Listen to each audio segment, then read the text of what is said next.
Hey guys, welcome to my channel. How are you guys doing? I hope this video meets you well and in good spirits. So from the title of this video, I'm going to be showing you guys, or shall I say we are going to be showing you guys how cornchaff is being prepared. This is one of the many ways, okay guys, because a lot of people have their different ways of cooking cornchaff. Now if you're new to what cornchaff is basically prepared with corn and beans and your favorite well, should I say your spices and your gadgets, whatever you want to put in your cornchaff. So first of all, when you buy your corn from the market, like you see us doing here, you have to wash your corn. Wash guys, like whatever food, not only this corn. I hope that whatever food you're buying from the market, you're washing it before you actually eating or preparing it.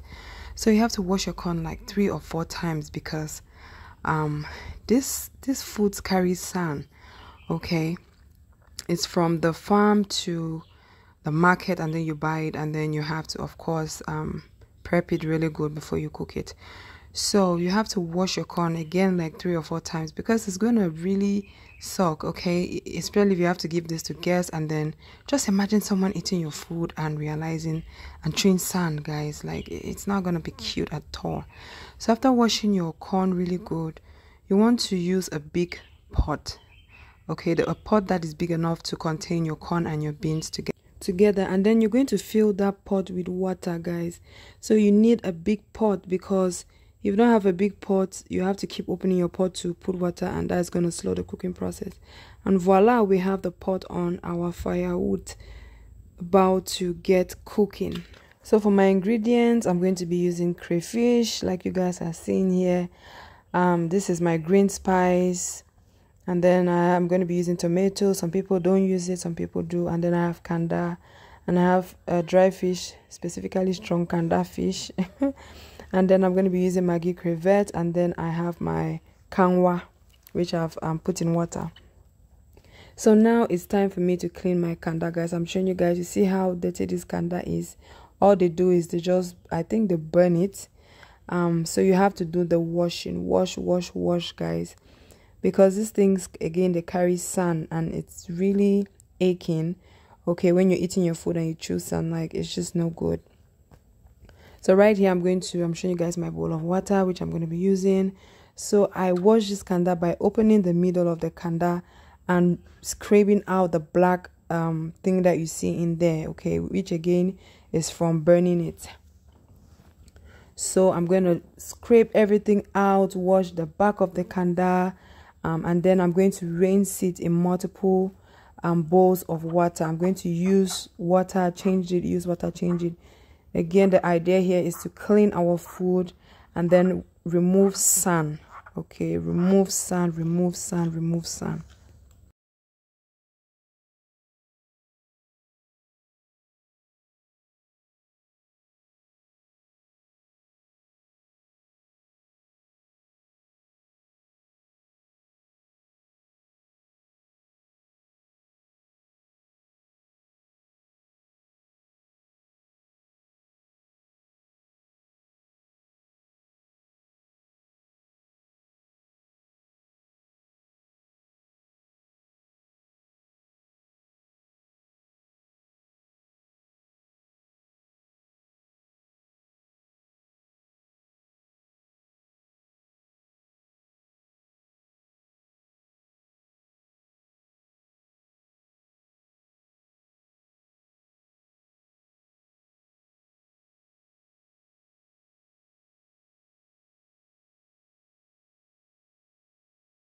Okay guys, so on to checking my corn. You can see my corn is boiling, is doing well, and it's time for me to add my beans.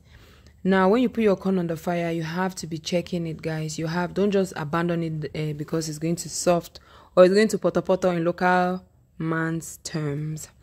Okay, so you want to check your corn. You don't want it to be too soft. Again, you don't want it to be too hard. There's just that sweet spot, guys, that you're going to know when it's time for you to add your beans.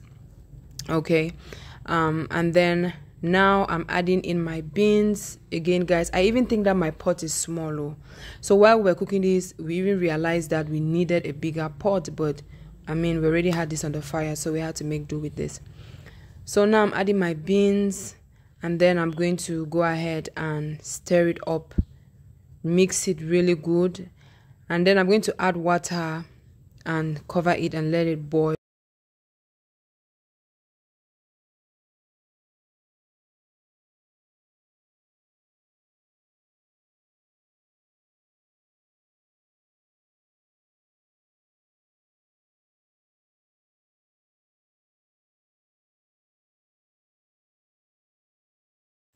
Guys, now I'm putting in my salt, okay, because it's almost time for me to take out my corn and my beans from the fire. You want to put in salt because it just gives you that good taste, okay, when you're done preparing it. So now that I've put in my salt, I'm stirring it in, and then I'll just let it cook for a little bit more, not too long.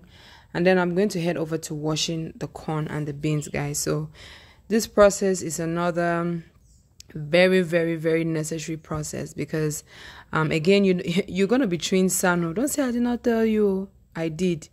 Here you're going to wash this, okay, like 3 times because sand, I cannot say this enough.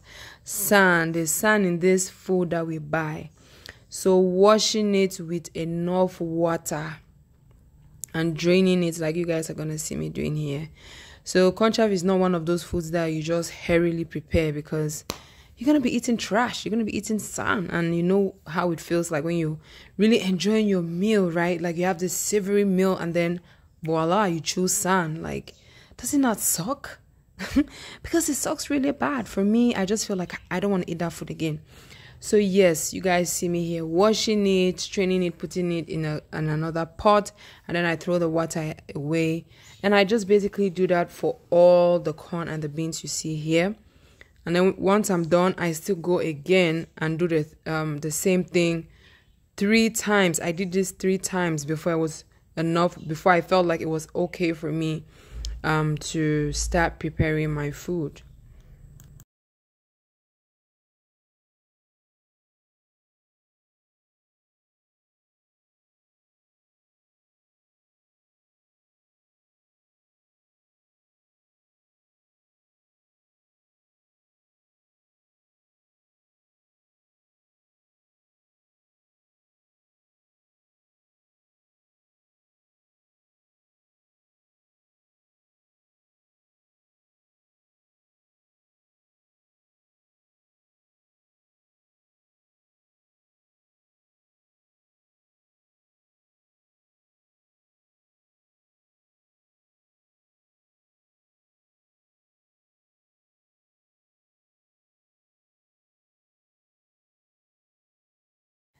Time for the main thing has arrived, okay, the frying of the cornchaff.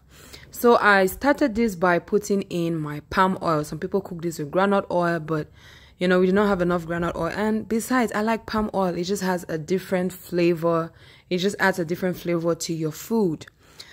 So here's, I did put in some palm oil and I just let it heat up for a little bit, okay.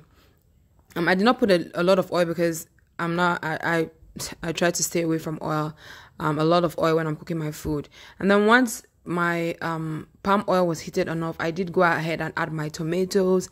My ground tomatoes, like you can see it frying here, so delicious. Again, you want to be careful with this fire because this is really, really hot. So don't be like me, like I don't wear silver, so when I'm in the firewood kitchen, this is bad. Make sure you put on shoes because you don't want anything burning you. And then after that, I added in my onions and I gave both of these things a good stir in my pot. And then I just let it fry, you know, just bring out those flavors a little bit. And then that is salt you see me flinging into the pot. Okay. Yeah, so once you put in your salt, again, it's good to stir everything as you put them in. Yeah, just to have them blend in well together. And then, yes, I'm adding my Cornchaff, Conchi, here you are. Okay, because I was doing a lot of Cornchaff, I did put in a little bit at a time, as you see here. I put in the first, let's say, the first Cornchaff, and then I stirred it, turn am. And then, you know what, I just tired me, I just put in the remaining Cornchaff. I'm like, you know what, ain't nobody got time for this, I don't got time.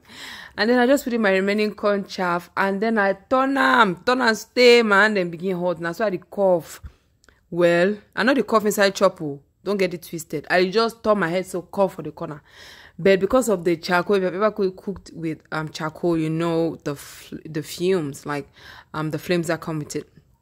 So after you put in all your Cornchaff inside your frying oil, you want to now add your spices. Here you see me adding my green spice. That's another chunk of green spice, and then I'm putting in my ginger. I did not put garlic. Okay, I just put the green spice and ginger. Again, you can put garlic if you have. And then I just gave it a good stir. Yes, and then I'm putting in my dry fish and my kanda.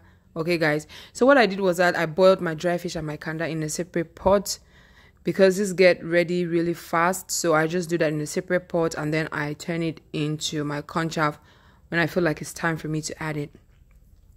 And then I'm putting in my crayfish, guys. I feel like crayfish is a secret ingredient when you're cooking Cornchaff. So you want to use a lot of crayfish, guys. It's just gonna bring out the flavor of the Cornchaff. Trust me and try it, okay? Because this is tried and tested and proven right. Now I'm adding pepper, guys. Pepper. If you're not a pepper person, don't add pepper. If you like pepper, put your pepper, fine. Because man like me, I like pepper now. And then again, I'm putting in salt, guys. When you're putting in your salt or your Maggi, you have to taste, because you don't want to over Maggi your food. You don't want to over salt your food. It no go fine. Better make Maggi no day. Better make salt no day. Because I think then that way you feel always add for your chop as you did chop, okay? Okay, guys, so after you've put everything in your food, right? After you don't put all things for your conchi, you don't put your green spices, you don't put your pepper, you don't put your crayfish, all your spices where you like them. You don't taste Maggi, you don't taste salt, you don't say I say all things they fine. No over add water for your conchi, because it go poto. Okay, guys, so at this point, don't add too much water now. What kind of Cornchaff do you want? If you want dry Cornchaff, no add plenty water, because that means say your chop go overstay for fire and you will know the outcome. But if you want Cornchaff where you get small sauce, then you can go ahead and add not too much water. That's what I'm trying to say here. Alright, guys, so when you're done, you're going to go ahead and cover your pot and let it cook just for a little bit, and voila, you're going to be having this delicious meal.